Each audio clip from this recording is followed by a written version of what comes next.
The Magic Kingdom might be the most magical place on earth, but there are things that you can do that can absolutely ruin the magic, and we're gonna help you not do that. So, come along with us at Carousel of Douglas.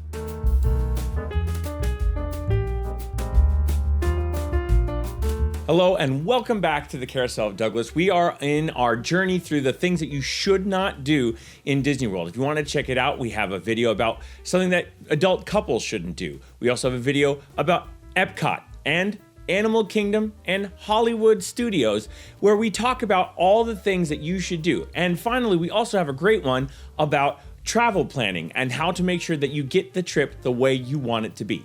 But today, we're going to be talking about the Magic Kingdom and how there are things that you absolutely can do that will ruin your day. So come along with us. One of the first things we want to tell you about is that arriving at the Magic Kingdom is actually tougher than you might think. The Magic Kingdom's parking lot, or the Ticket and Transportation Center, which is located right next to the Polynesian Village Resort, is actually where you're going to end up parking.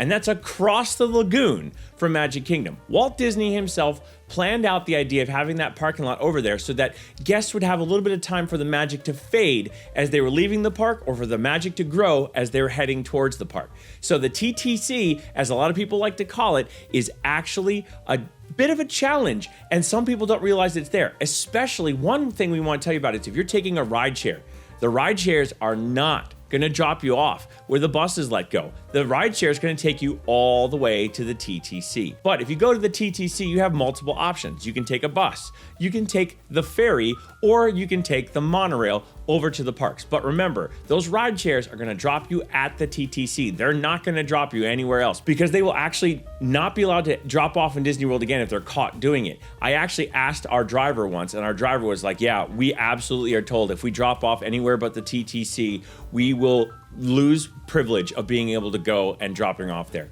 It's crazy.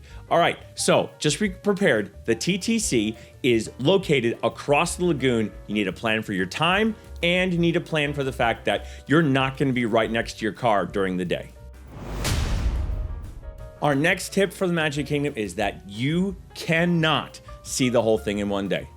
You have no idea how many times people tell me, oh, I'm going to go there for one day and we're going to do everything.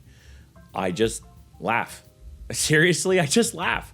There is so much to do. According to the Walt Disney World website, there are 53 individual attractions, shows, and just points of interest in the Magic Kingdom alone. There's no way for you to do all of these things in one day. I mean, you start scrolling through My Disney Experience, you're really gonna see there's way too much to do in one day. So what you gotta do is pick the things that you think are the most important.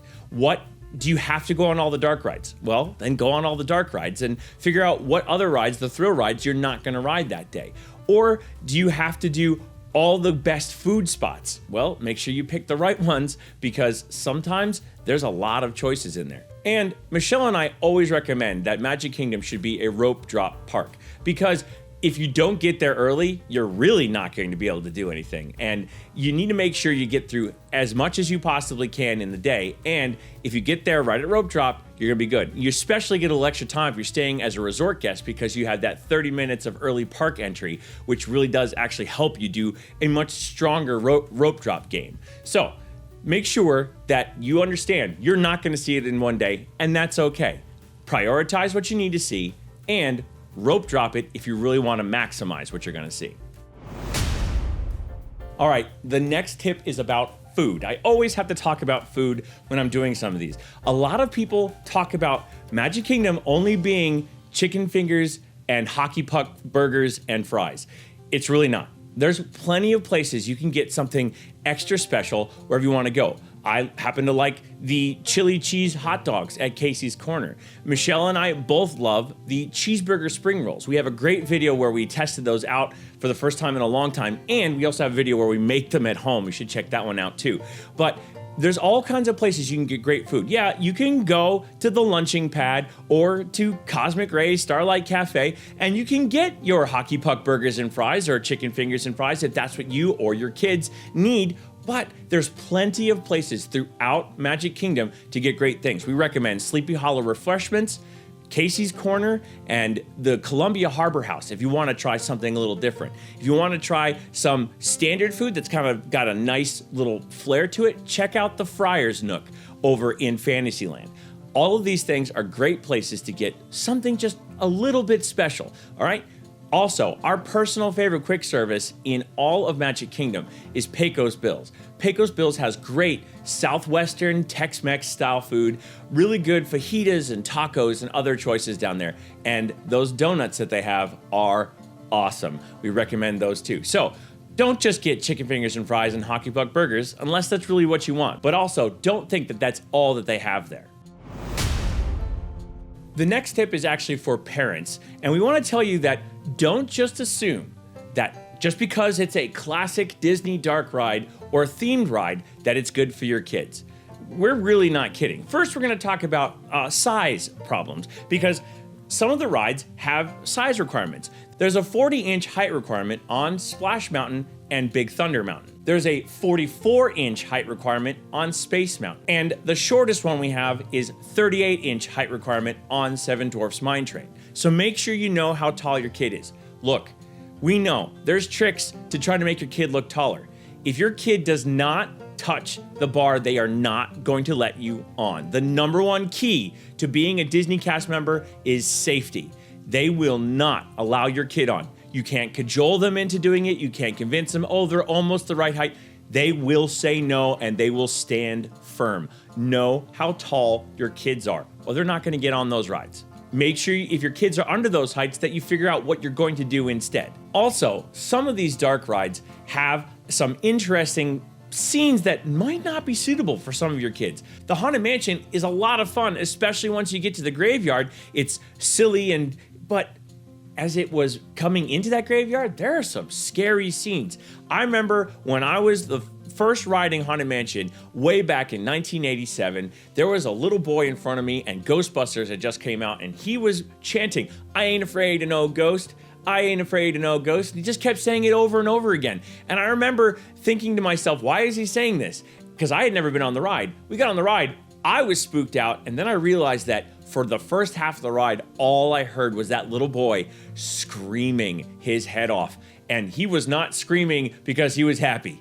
I will tell you that right now. We got off that ride and that boy was crying. And I still remember how traumatized that kid must have been coming at that ride all these years later. So make sure that your kid's okay with it. There are plenty of ride-throughs of all of these rides that you could check out. Some of them are even on my channel. Actually, most of them are even on my channel. You should check out my ride-throughs. I do a really good job of trying to present the whole ride to you.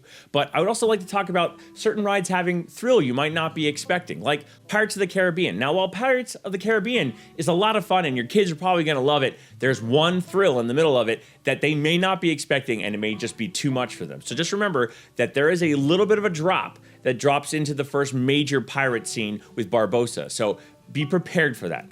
However, the other thing I would like to talk about is Splash Mountain has two things. It has a combination of both. It gets a little freaky as you start getting up to the drop. I'm afraid he learned it too late. And that drop is 50 feet, pretty much feeling vertical as you come out of the top there. So just be careful with Splash Mountain and with Pirates of the Caribbean because they have a little thrill that may not be expecting. And that 50-foot drop, while you know it's there because you see it happen, sometimes the kids are just not ready for it. And finally, just remember that Space Mountain is in the dark. Once you enter into Space Mountain and you get up to the top of it, you're in the dark. You don't know where you're going. And even though it's not the fastest roller coaster out there, it really only gets to about 30 miles an hour. In the dark, it feels a heck of a lot faster. So just be prepared for that with those rides. Some of those classic dark rides that have been there forever are not exactly perfect for children. So check out what your kids can handle so you can have a great day. Our final tip of the day is about parades and fireworks. And we just have to tell you, if you think you're going to just walk up to the parade and find that perfect spot, sorry, you're not. A lot of those parades and fireworks, people start finding their perfect spot 30 to 45 to 60 minutes before they start. I'm not kidding. People want that perfect spot. And if you suddenly step in front of somebody who's been waiting for that parade for 30 to 45 to an hour long, they're not going to be happy with you, and that might turn into a bad day. I mean, you've heard about fights breaking out in Disneyland and Disney World. It's usually because of that. Just saying, somebody steps in front of somebody and just assumes that they can do it, and it doesn't go well. I've seen people get to words. Thankfully, I've never seen fists flying, but I have seen people get to words about stepping in front of them. So just be prepared. Pick your spot and be prepared to wait in it. Have somebody be the designated person to go get snacks. Have the designated person go get ice cream, whatever it is. Sit there with a Dole Whip and have fun. The last time I saw Happily Ever After, friends of ours went over to Aloha Island, picked up some Dole Whip and brought it back for us as kind of like a thing for sitting there in that perfect spot. And we were waiting for that perfect spot forever because it was one of the last shows of Happily Ever After. You should check out that video too. I have a great 4K of Happily Ever After on this channel that I think you're gonna love. But just remember, you can't just expect you're going to be walk up and into that perfect spot, because someone's either going to be in it or you might block them. So be prepared to wait to have that perfect spot, or you may just have to get what you get. All right, there is our list of don't do's in the Magic Kingdom to make sure that you still have the most magical time ever in the most magical place on earth. Hey, I'm hoping that these videos about what you shouldn't do in the parks to make sure that you have a great day are helping you. Make sure you check out those. We made a whole bunch of them just recently, and we've been putting them up there for the past few weeks, and I'm hoping that they're going to help somebody make sure that maybe they didn't know that these were things that you could possibly do. Welcome to the Carousel of Douglas. If you're a first-time viewer, we'd love to have you here. Please hit that subscribe button. It pops up, and we'd love for you to be able to enjoy more of our videos. Another thing that really helps out the channel is to hit that like button. When you hit that like button, it really helps out the channel, and you have no idea what the algorithm's going to do unless people start engaging with it. So that's an easy thing that you can do to help us out. And finally, do you have a tip for us that we maybe missed in this video about things you shouldn't do in Magic Kingdom? Drop it in the comments down below. Those comments really help the channel as well. We'd love to hear from you too, and I try to answer each and every comment personally. I hope with that we've been able to help you with our don't do's in the Magic Kingdom, and because we don't like to say goodbye because we're going to see you real soon, we say, see you bye.